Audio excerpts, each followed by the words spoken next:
What is going on, guys? Quad MFT here, your new favorite YouTuber, bringing you a dual commentary with my dad.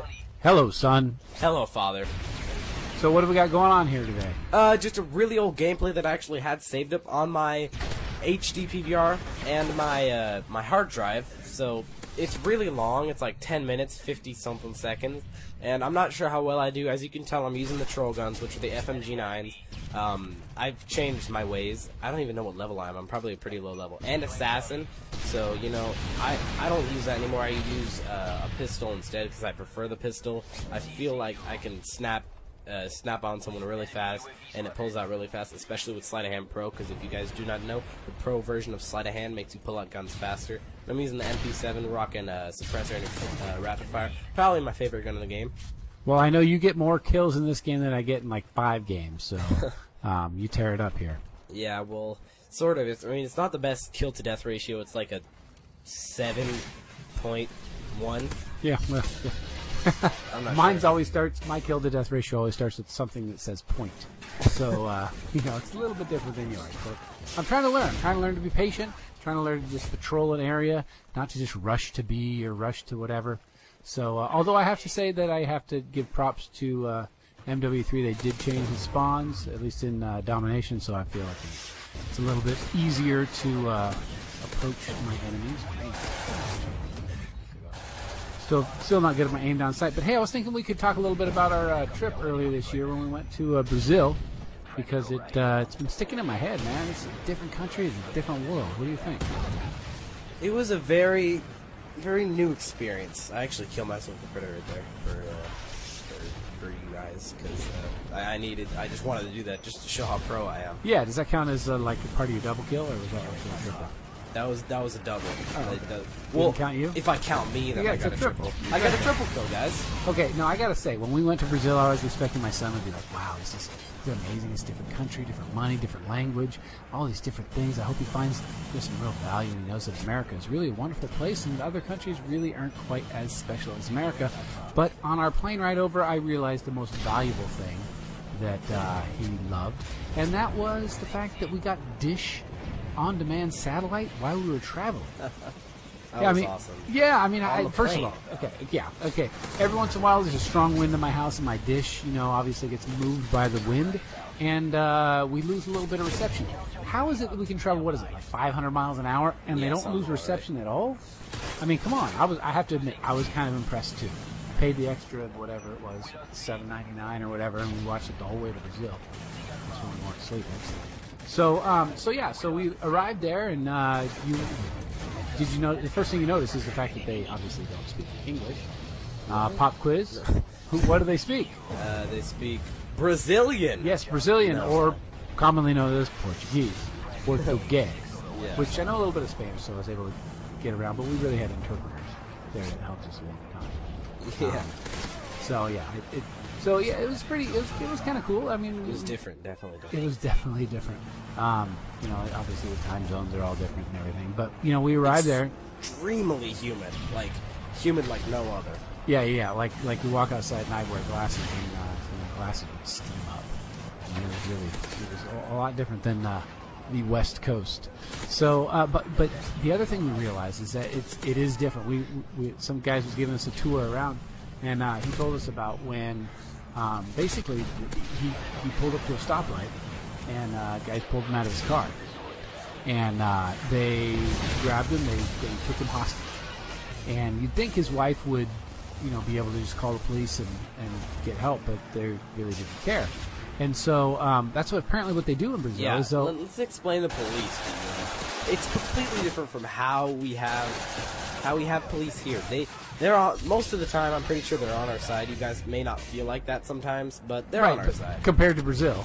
Yeah. They're totally in Brazil, here's the story. Let me break it down for you. The police are just another public enemy. They are out there to steal your money. They're out there to take you and kill you or something like that. Yeah, there's no one watching the police. Yeah, the police are just paid assassins. Yeah, I mean, basically what happened was the guy got kidnapped. They tried to ransom his family for money, see whatever money they could have. So they tried to contact him. They didn't have a lot of money, so couldn't really get much from him. In the middle of the night, while he was in a favela, which is a slum. Like you guys know the map on favela in Modern Warfare 2 kind of was like that. It does kind of look like that. Only that those buildings are much more sophisticated, not as primitive, let's say. But anyway, he was in one of those places. In the middle of the night, he escaped. And the way he escaped is he jumped out. And they don't have gutters and things like we have. Their sewers actually are open. So he jumped out into the sewage, which you don't know what sewage is, ask your mom and dad. He was in the sewage, and he was hanging out for several hours, and finally found an opportunity to come up out of the goo.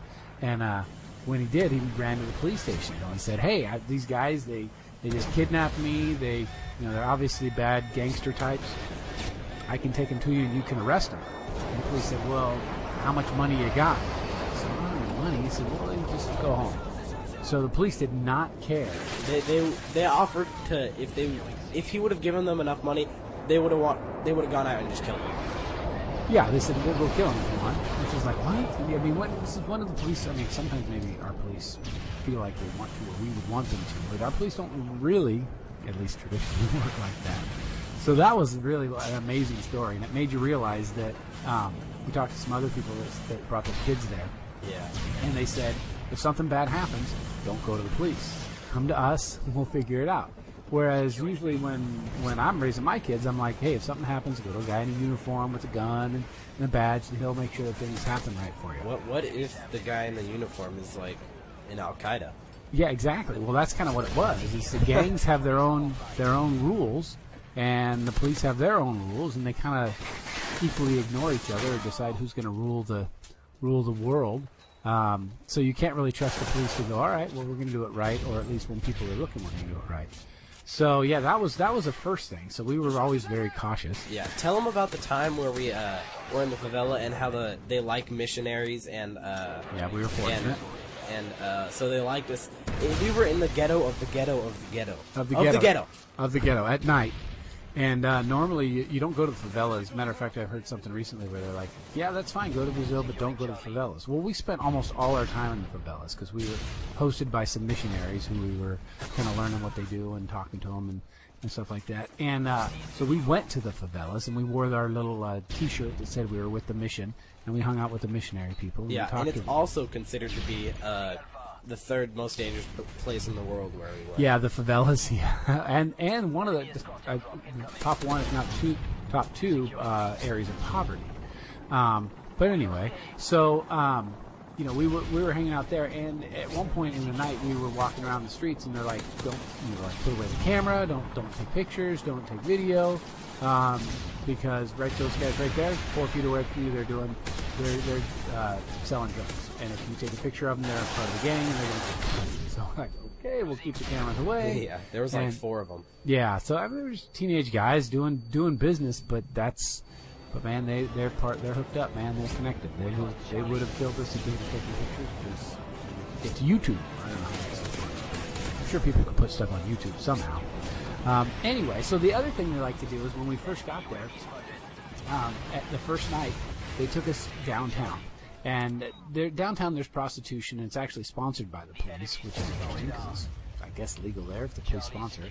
But anyway, they took us to part of the town where there's these beautiful women. We drove by them, and they were standing on the side of the street. I mean, I gotta say, I'm a married man, and we didn't partake in any of the wares that these beautiful ladies were selling, but they had some killer bodies, and they would stare you down, and we were 3 feet away from them, driving by, just looking at them, checking them out, and they're checking us out. We were in like a huge tour bus. Yeah, well, a huge, probably 8, 10, 12 seats in that van. But anyway, so they're looking at us, we're looking at them, and the people who were driving us there are like, check them out, they're pretty, and we're like, yeah, they're beautiful.